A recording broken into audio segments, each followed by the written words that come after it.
The words hit Luke Kerrigan like a thrown horseshoe heart, sudden, impossible to ignore. He stood frozen in his dim-lit cabin, the storm outside screaming against the shutters, and the trembling woman wrapped in his blanket staring at him with fierce, defiant eyes. She wasn't joking. She wasn't smiling. She was surviving. And tonight, he was the only thing standing between her and death.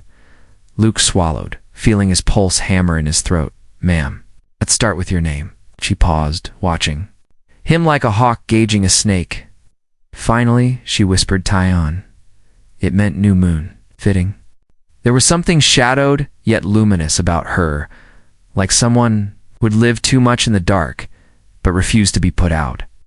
Tyon had appeared at his ranch just past sundown, collapsing beside the horse trough. Luke had rushed her inside, before he even realized the danger. Only after she warmed by the fire did she reveal the truth. She was running from soldiers who accused her of aiding a raiding band she swore she had never joined. She had fled for her life, but lost her way in the desert storms. Luke knew the law wouldn't look kindly on him for hiding her, but one look into her exhausted, stubborn eyes told him she wasn't the monster the soldiers painted her to be. He wasn't sure what she was, but she was human, and scared. That was enough. For days, Tyon remained in hiding, recovering from dehydration and a torn ankle. Luke tended the ranch alone, checking over his shoulder every time dust rose on the horizon. When he came home each evening, he found Tyon sitting by the window, silent, watchful, learning his routines, studying him with a guarded curiosity. They spoke little at first. Two people from worlds told to hate each other. But silence can be a bridge when spoken words are too heavy.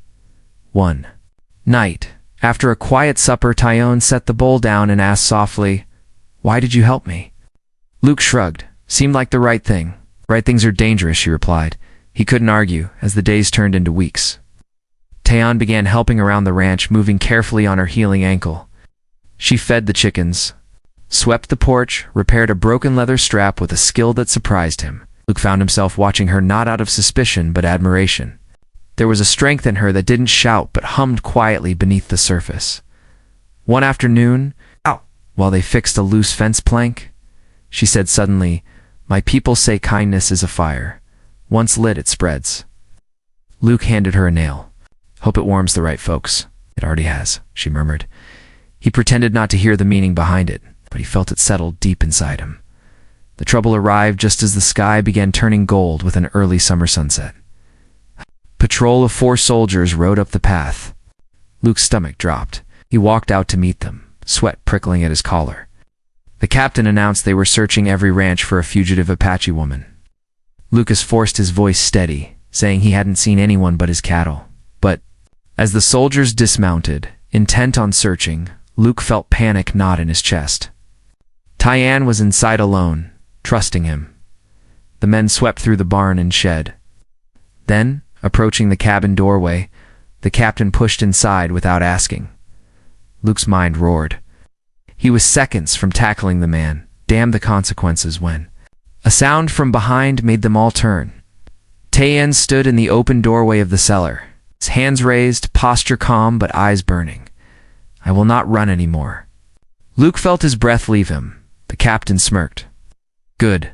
Saves us effort." But as he reached for her, Luke stepped between them. "She's done nothing wrong. She's Apache." "That's wrong enough," the captain snapped. Luke stiffened. "Not in my house." The standoff crackled with tension for armed soldiers, one rancher, and a woman who deserved justice instead of judgment.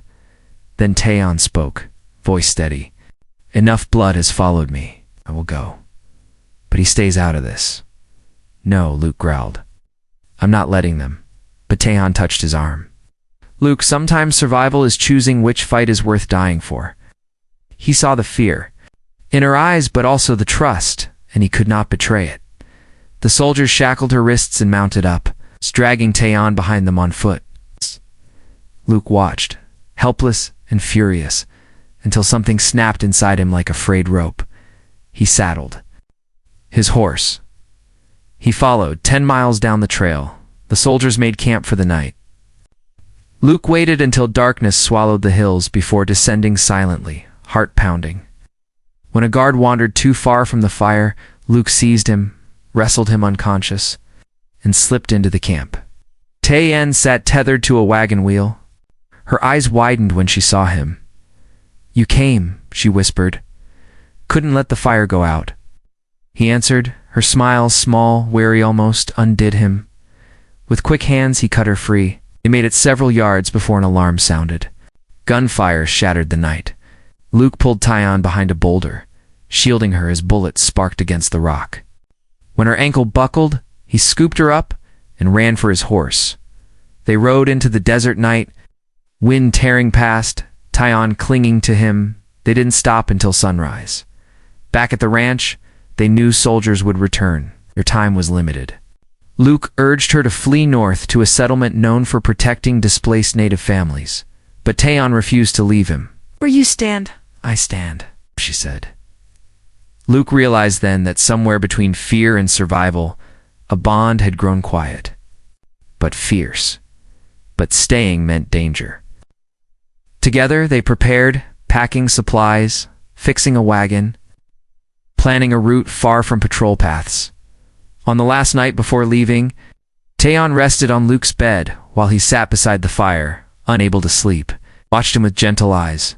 "You saved my life twice," she whispered. "You saved mine right back." After a moment of silence, she said the words she'd spoken the night she first arrived, but this time with warmth instead of defiance. "You let me sleep in your bed, rancher? We'll have babies." Luke looked at her, stunned.